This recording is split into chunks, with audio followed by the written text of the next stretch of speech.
dalam negara. Yang kedua, jangan pernah berikan ruang kepada kelompok fundamentalis di media-media resmi mainstream tingkat nasional.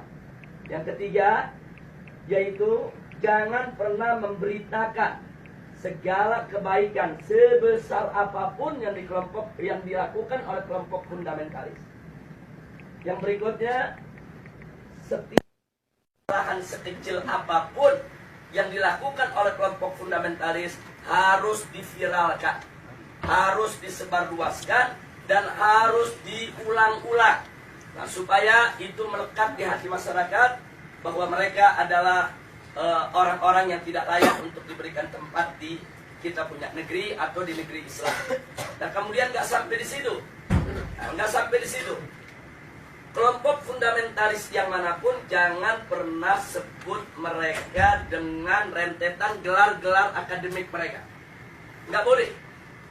Apakah itu gelar-gelar kehormatan di tengah masyarakat atau gelar akademik, profesor, doktor, dan lain sebagainya. Jangan. Cukup sebut namanya aja untuk mengopinikan di masyarakat bahwa kelompok fundamentalis itu kuper, bodoh, tidak berpendidikan, tidak punya gelar, nggak ngerti dunia akademik, dan seterusnya.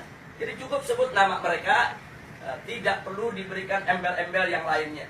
Nah, kemudian nggak sampai di situ. Jadi masih banyak lagi yang mereka lakukan. Apa yang kita alami saat ini di kita punya negeri.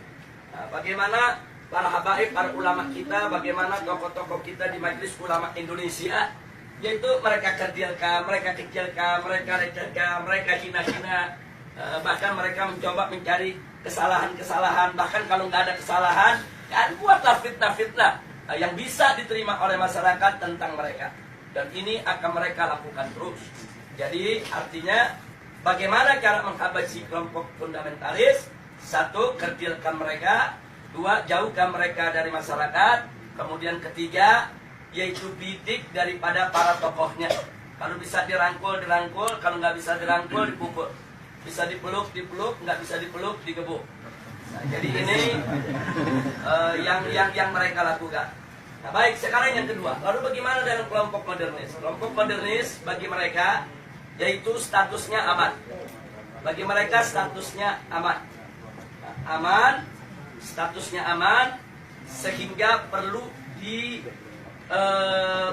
ruang, publik, diberikan ruang media, diberikan ruang dalam sistem pemerintahan, perlu didengar suaranya, dan kalau ada dari mereka yaitu punya kesalahan, tutup itu kesalahan, jangan diviralkan. Kalau mereka melakukan kebaikan sekecil apapun kebaikan, maka itu harus diviralkan dan harus disebarluaskan. Dan penyebutan nama mereka harus lengkap dengan segala macam rentetan gelarnya, gelar kehormatannya, dan seterusnya, dan seterusnya. Jadi posisi mereka dianggap aman. Nah, kemudian yang ketiga, kelompok liberalis. Kelompok ini mereka berikan status sangat aman. Nah, kenapa diberikan status sangat aman? Karena kelompok ini bukan hanya sekedar dianggap kawan, tapi sudah dianggap sebagai antek. Beda kawan dengan antek. Kalau modernis itu masih kawan barat, tapi kalau sudah liberalis itu antek barat. Nah, jadi mereka sudah tidak ada nilai kritis sama sekali. Nah, tapi justru kelompok ini yang mereka besarkan. Kelompok ini harus dibesarkan di seluruh negeri-negeri Islam. Jadi bagaimana caranya kelompok ini bisa berkembang? Berikan ruang, berikan finansial, berikan tempat, berikan kesempatan di media, di TV, di radio, di surat kabar, dan lain sebagainya.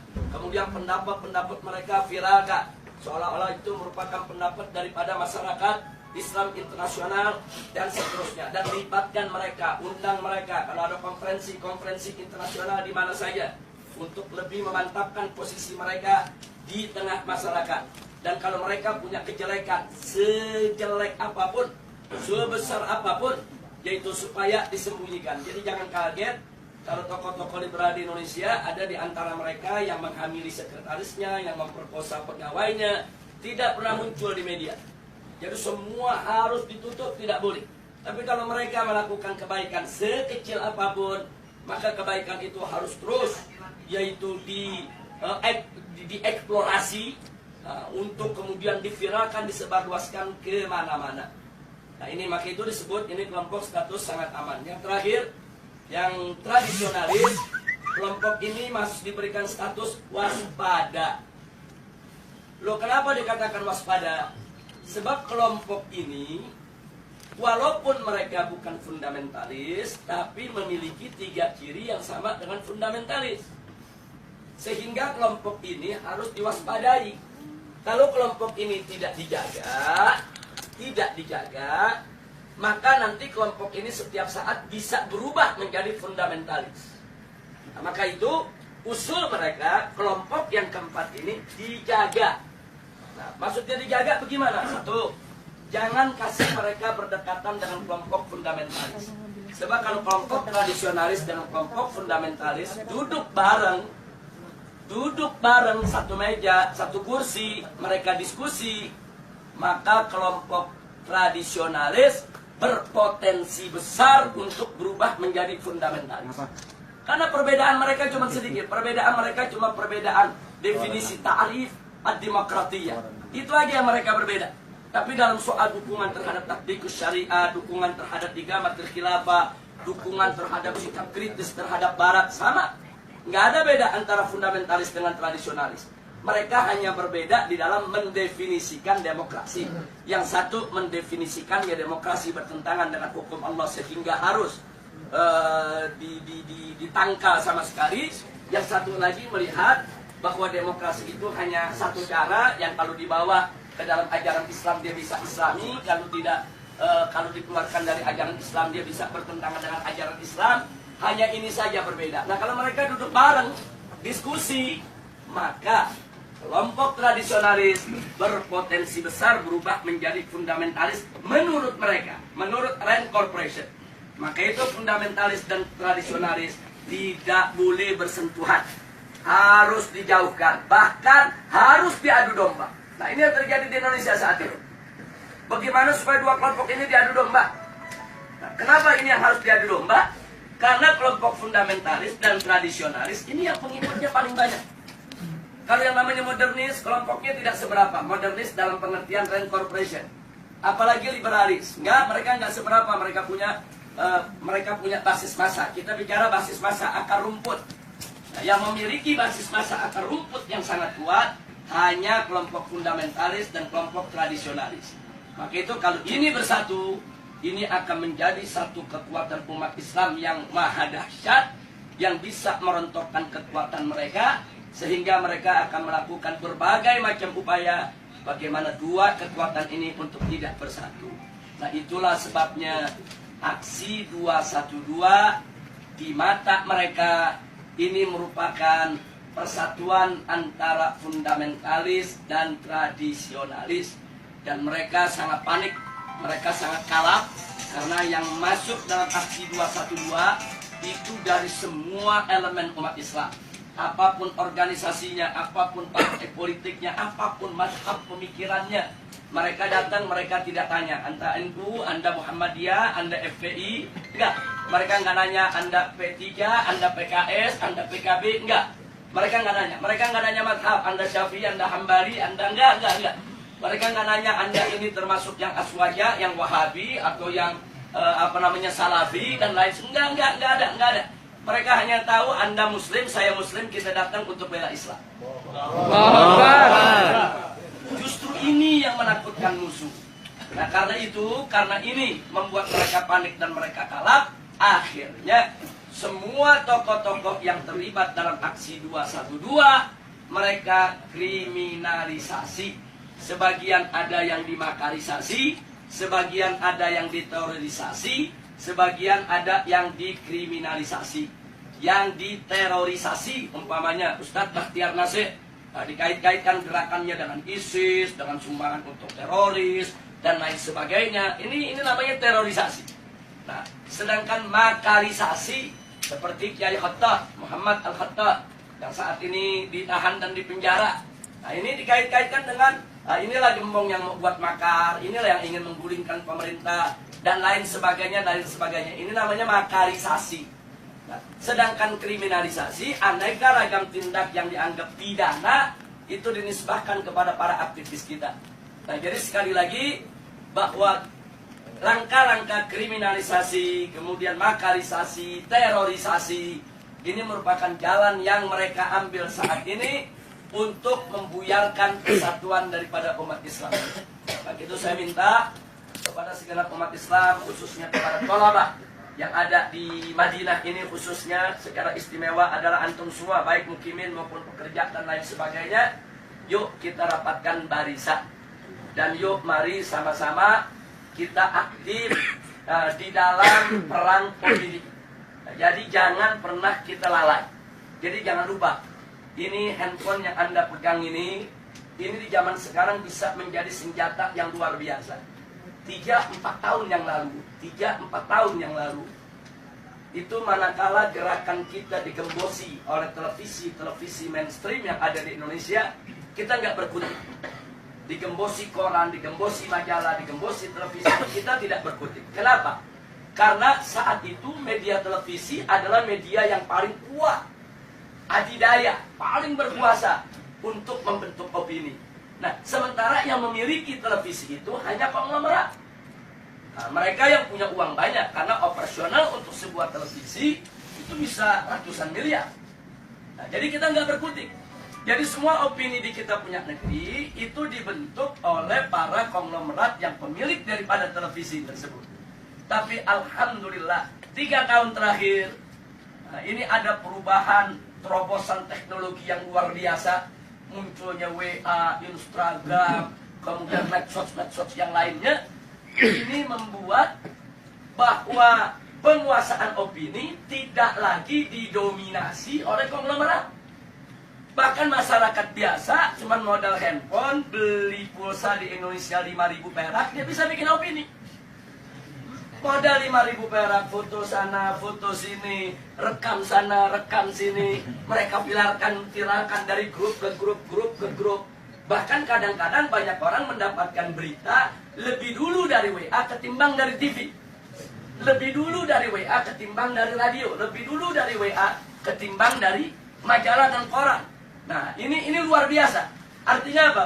Dalam kondisi yang seperti ini, alhamdulillah umat Islam ini pandai menggunakan kesempatan. Jadi kita lihat secara tidak direncanakan, tidak ada rapatnya, tidak ada musyawarahnya, tidak ada pendaftarannya, tahu-tahu muncul Laskar Cyber Muslim. Netizennya nggak main-main itu, yang mendukung itu. Itu kalau ada satu akun menyerang Islam, itu bisa ada jutaan akun menyerang balik kepada bersangkutan. Jadi artinya ini kan nggak ada kantor Laskar Cyber Muslim, nggak ada. Siapa pemimpinannya, ketua umum Laskar Cyber Muslim, nggak ada. Ini muncul begitu aja di dunia media. Tapi jangan lupa, justru Laskar inilah yang berjasa besar dalam setiap aksi bela Islam yang ada di Indonesia. Jadi mereka yang memviralkan berita, mereka yang buat pertahanan opini, mereka yang bentuk opini. Kalau ada opini-opini buruk terhadap para ulama, para kiai, mereka yang memendung, mereka yang hantam balik, dan seterusnya dan seterusnya. Dan kekuatan mereka dahsyat. Dahsyat. Itu kalau dihitung daripada frekuensi yang ada di dalam medsos, itu kekuatan netizen yang ada di Laskar Cyber Muslim ini lebih dari 2 juta orang. Jadi nggak main-main, mereka bisa bentuk opini. Nah, ini yang mesti kita jaga, ini yang mesti kita satukan. Nah, makanya di negeri kita, Indonesia, sekarang begitu mereka kalang kabut melihat serangan medsos, mulailah ada undang-undang untuk membatasi medsos, bikin aturan-aturan supaya medsos nggak sembarangan. Iya, karena mereka kalah. Kalau mereka menang, mereka nggak bikin aturan.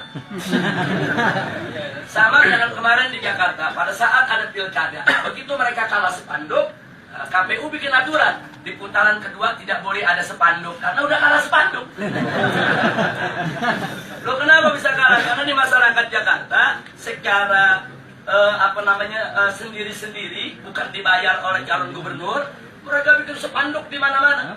Jadi spanduk calon yang seberang sana kalah banyak, akhirnya bikin aturan nggak boleh ada spanduk.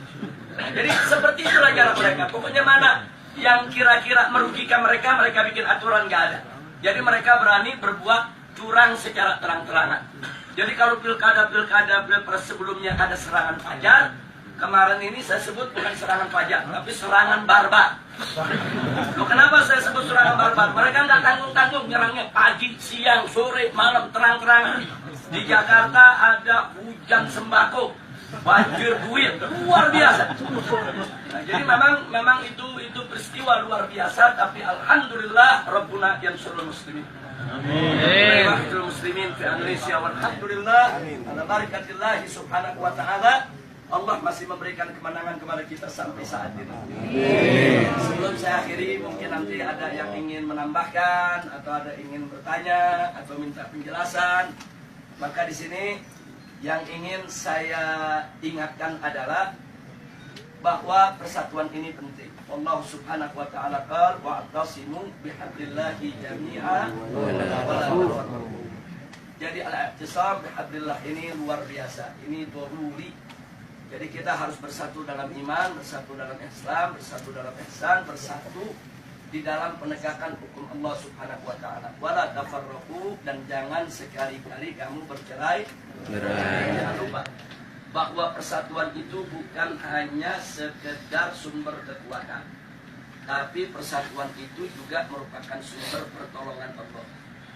Di mana kita tahu An-Nabi alaihi salatu wassalam alaikum bil jamaah fa inna yadallahi ma'al jamaah. Itu wajib atas kamu sekalian, yaitu berjamaah, bersatu, bersaudara, yaitu berjuang bersama. Nah, kenapa? Karena memang pertolongan Allah itu ada pada kebersamaan. Jadi pada saat kita bersama, kita bersatu, nggak usah khawatir, segala kesulitan akan menjadi mudah. Kenapa? Karena di situ ada keberkahan, di situ ada pertolongan Allah subhanahu wa ta'ala. Dan kalau Allah sudah menolong, tidak ada satu kekuatan pun yang bisa menghalanginya. Dan saya berbagi pengalaman sedikit sebelum saya akhiri. Pada aksi bela Islam yang pertama, kita tidak ada gangguan. Tidak ada gangguan dari aparat, tidak ada gangguan dari pemerintah, karena itu merupakan aksi bela Islam pertama yang mereka nggak sangka jumlah yang akan datang. Jadi begitu itu digelar dengan mudah, tanpa halangan, tanpa gangguan, yang hadir antara 300 sampai 400-an ribu, mendatangi reskrim Mabes Polri. Tapi justru setelah itu pemerintah jadi waspada. Begitu kita umumkan aksi bela Islam 2, mulailah gangguan-gangguan datang.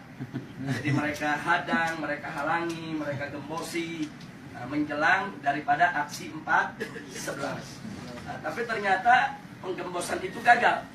Jadi walaupun mereka gembosi, tapi pada akhirnya aksi 4/11 itu dihadiri tidak kurang hampir 4 juta orang, 3,5 juta ya. Nah, jadi perhitungan itu dihitung dengan per meter daripada lokasi, 1 meter itu berapa orang, bisa ditempati oleh manusia, kemudian panjang itu berapa, lebar berapa, tempat-tempat lokasi yang diisi berapa. Jadi perhitungannya sangat matematis. Nah kemudian setelah 4/11 digelar, ternyata memang umat yang datang begitu banyak, pemerintah lebih berhati-hati. Begitu diumumkan 212, mereka mulai secara terang-terangan melarang. Waktu 4/11 masih nggak terang-terangan, masih himbauan-himbauan. Tapi begitu 212, jelas-jelas mereka melakukan larangan, bahkan teror dan intimidasi. Jadi pesantren-pesantren didatangi, kiai-kiai didatangi, dibujuk, dirayu supaya tidak turun dengan berbagai macam iming-iming.